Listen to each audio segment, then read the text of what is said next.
I'm going to walk you through changing the VCF cartridges now.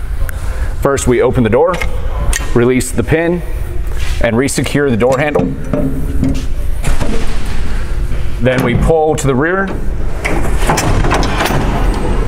and let the handles relax inside of the unit. Pull the first cartridge out.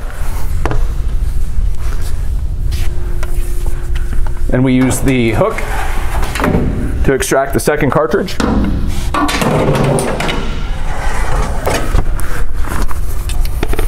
And that's how we remove both cartridges.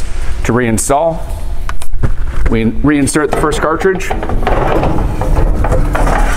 slide it to the rear of the housing, insert the second cartridge,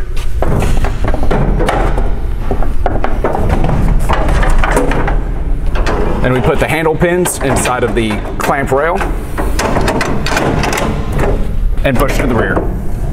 Then we re-secure the door, release the pin, insert the handle, and re-secure. And that's changing 2 cartridges.